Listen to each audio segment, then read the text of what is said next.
तो मूवी की शुरुआत में दो आदमी को दिखाया जाता है। उनमें से एक का नाम जैक होता है जबकि दूसरे का नाम वर्ज है। वर्ज जैक को नर्क ले जा रहा था। चलते समय वह जैक से उसके द्वारा अपने जीवन में किए गए सीरियल किलिंग के बारे में पूछताछ करता है। तब जैक उसे अपनी पहली घटना के बारे में बताता है, जहाँ दिखाया जाता है कि वो कार चला रहा था। तभी रास्ते में उसे एक महिला दिखाई देती है जो कि उसे कार रोकने के लिए कहती है और वह उससे मदद मांगती है। शायद उसकी कार पंचर हो गई थी। उसकी कार का जैक भी खराब हो गया था तो वह उससे लिफ्ट मांगती है, लेकिन जैक उसकी मदद करने से उसे मना कर देता है। लेकिन वो महिला जैक से विनती करती है, तब वो मदद करने के लिए मान जाता है और वो जैक की कार में बैठ जाती है। जैक उससे कहता है कि वह उसे किसी भी ऑटो रिपेयर की दुकान में छोड़ देगा। अब वह महिला रास्ते में उससे बात करती है और वह उसके साथ मजाक मजाक में कहती है कि तुम एक सीरियल किलर लग रहे हो। इस बात से जैक को बहुत ज्यादा बुरा लगता है। अब वह उस महिला को एक ऑटो रिपेयर की दुकान पर छोड़ देता है और वह मैकेनिक उससे रिपेयर करके जैक दे देता है।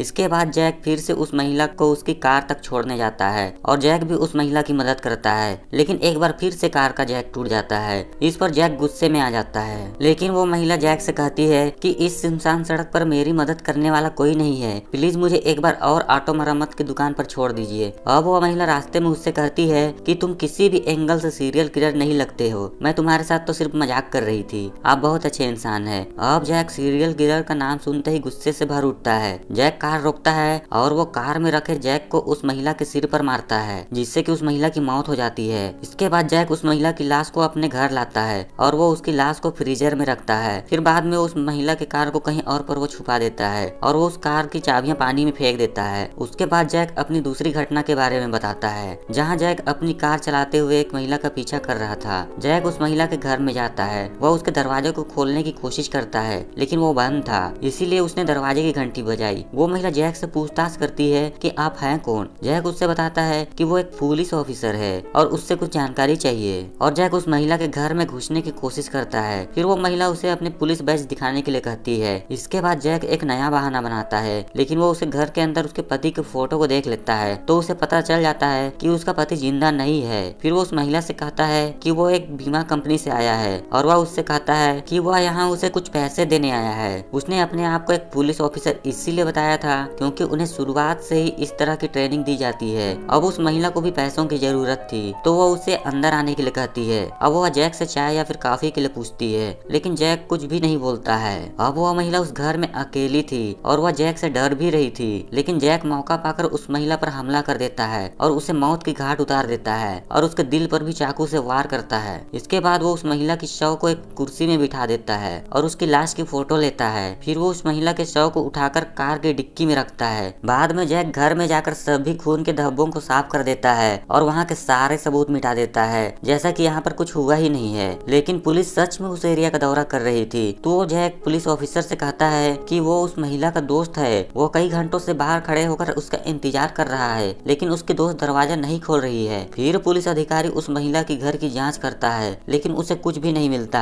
इसके बाद पुलिस अधिकारी जैक को जाने के लिए कहता है और जैक जल्दी से चला जाता है। अब उस महिला की लाश जैक की कार में बंधी थी, लेकिन उस महिला की लाश सड़क में घिसटते हुए जा रही थी और पूरा सड़क पर खून लग रहा था। इस बारे में जैक को अपने घर पहुंचने के बाद पता चलता है तो फिर वह घबरा जाता है और उसे समझ में नहीं आ रहा था कि अब वह क्या करे। लेकिन तभी अचानक बारिश शुरू हो जाती है और सड़क के सारे खून के धब्बे साफ हो जाते हैं और जैक चैन की सांस लेता है। अब जैक उस महिला के शव को देखता है जो कि पूरी तरह से खराब हो गया था और वो उस महिला की डेड बॉडी को भी फ्रीजर में रख देता है और फिर वह अपने कमरे की दीवार पर उस विक्टिम महिला की फोटो को चिपका देता है। फिर सीन पास्ट में चला जाता है और जैक के बचपन को दिखाया जाता है, जहाँ वो बतखों के पैर को काट रहा था और ऐसा करते हुए उसे काफी मजा आ रहा था। यानी उसे बचपन से ही लोगों को टॉर्चर करने में मजा आता था और जैक इन हत्याओं के अलावा भी और बहुत सारी हत्याएं की थी। एक बार जैक को अपने दोस्त पर इतना ज्यादा गुस्सा आ जाता है कि वो उसे मौत की घाट उतार देता है और वह उसे लेकर उस शव को फ्रीजर में रख देता है। उसी तरह जैक रात में कहीं गाड़ी चला रहा था और एक आदमी उसके रास्ते में आ जाता है और वो उस आदमी को भी अपने कार से ठोकते हुए मार डालता है। फिर वो उसकी लाश को फ्रीजर में सुरक्षित रख देता है। उसके बाद वो अपने दोस्त और उस आदमी की लाश को आसपास रखता है और फिर उनकी फोटोज लेता है और उन फोटोज को सोशल मीडिया में पोस्ट करते हुए अपना नाम मिस्टर सोफिस्टिकेशन लिखता है और वो अपनी नई पहचान के साथ बहुत फेमस हो जाता है। इस तरह वो ऐसा करता रहा, इसीलिए वो अपने नए नाम के कारण प्रसिद्ध हो गया। फिर जैक अपनी तीसरी घटना के बारे में बताता है और जैक को अपनी यंग एज में दिखाया गया है। उस समय जैक जवान था, जहाँ वो एक महिला महिला से दोस्ती करता है जिसके पहले से ही 2 बच्चे थे।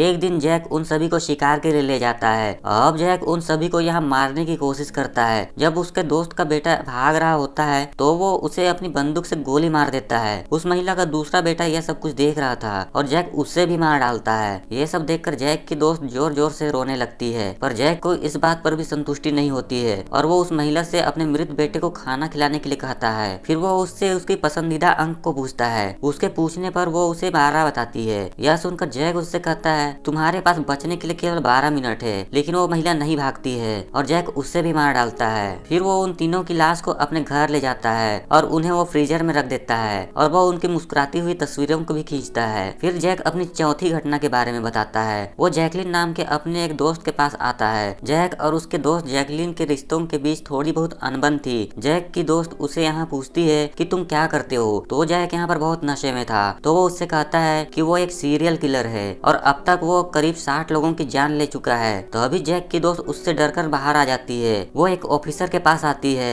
और उससे कहती है कि उसका दोस्त एक सीरियल किलर है और उसने खुद इस बात को कबूल किया है कि वो अब तक 60 लोगों को मार चुका है। इसके बाद जैक बाहर आकर जैकलिन से झगड़ने लगता है। तो वो ऑफिसर सोचता है शायद यह उनका निजी मामला है और वह उससे दूर चला जाता है। फिर दोनों घर के अंदर आ जाते हैं। जैकलिन जैक से कहती है कि तुम शायद मिस्टर सोफिस्टिकेशन हो। तब जैक जैकलिन को भी मार देता है और उसे एकदम बेरहमी से टॉर्चर करता है। इसके बाद वो उसकी हत्या कर देता है। फिर जैक वर्ज को अपनी 5वीं घटना के बारे में बताता है जहाँ उसने कई लोगों को अगवा कर लिया था। जैक एक बंदूक की गोली से उन सभी को मारना चाहता था, तो वो उन सभी को बांधकर लाइन से खड़ा कर देता है। फिर वो बंदूक से निशाना बनाने लगता है। इस बीच उनमें से एक आदमी कहता है कि तुम्हारी बंदूक की गोली बहुत छोटी है, ये हमें एक बार में नहीं मार सकती है। ये सुनकर जैक को अच्छा नहीं लगता है और वो तुरंत एक बड़ी गोली का इंतजाम करने के लिए निकल जाता है। फिर वो पास के ही एक बंदूक की दुकान में चला जाता है, जहाँ वो बंदूक की दुकान के मालिक से एक बड़ी गोली मांगता है। लेकिन बंदूक के दुकान के मालिक जैक से उसकी आईडी मांगता है। जैक के पास आईडी नहीं था। वो उस पर चिल्लाता है और चला जाता है। अब उस बंदूक के दुकान के मालिक को जैक पर शक होने लगता है, तो वो पुलिस अधिकारियों को सूचना दे देता है। इसके बाद पुलिस जैक का पीछा करना शुरू कर देती है। अब जैक अपने दोस्त से मिलने जाता है, लेकिन उसका दोस्त भी उसे गोली देने से मना कर देता है और वो बोलता है कि पुलिस तुम्हारे पीछे है। लेकिन जैक अपने दोस्त पर विश्वास नहीं करता है और उसके दोस्त पुलिस को इन्फॉर्म करता है और वो जैक को वहीं पर बैठा देता है। लेकिन जैक बहुत चालाक था।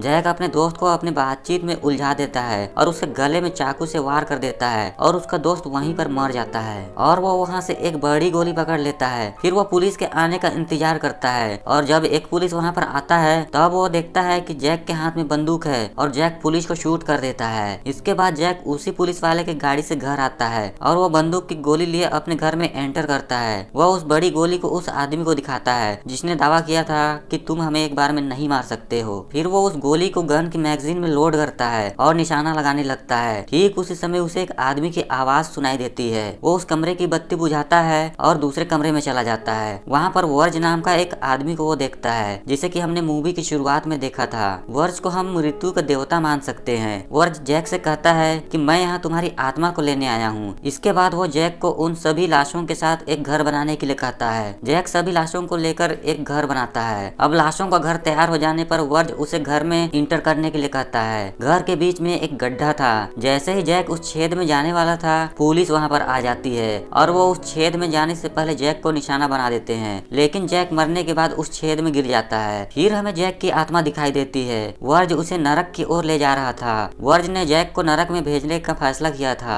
अब वर्ज जैक को नरक में ले जाता है, जहाँ का तापमान बहुत ज्यादा था, जहाँ आग की लपटें निकल रही थी और वहाँ की पुल बीच में से टूटा हुआ था। जैक वर्ज से पूछता है कि पुल के उस पार क्या है, तो वर्ज कहता है कि पुल के उस पार स्वर्ग है, लेकिन तुम जैसे लोग वहाँ पर नहीं जा सकते हो। जैक नर्क को देखता है तो वो बहुत ज्यादा डर जाता है और फिर वो स्वर्ग की ओर भागने की कोशिश करता है, लेकिन रास्ते में उसका हाथ छूट जाता है और वो नर्क में गिर जाता है, जहाँ उसे अपने गुनाहों की सजा मिलने वाली थी। और इस सीन के साथ मूवी यहीं पर खत्म हो जाती है। और आज की वीडियो में सिर्फ इतना ही। आशा करता हूँ दोस्तों आपको मेरा एक्सप्लेनेशन पसंद आया होगा। अगर हाँ तो प्लीज इस वीडियो को लाइक और चैनल को सब्सक्राइब कर दीजिए। मैं मिलता हूँ आपको नेक्स्ट एक्सप्लेनेशन वीडियो पर। तब तक के लिए बाय।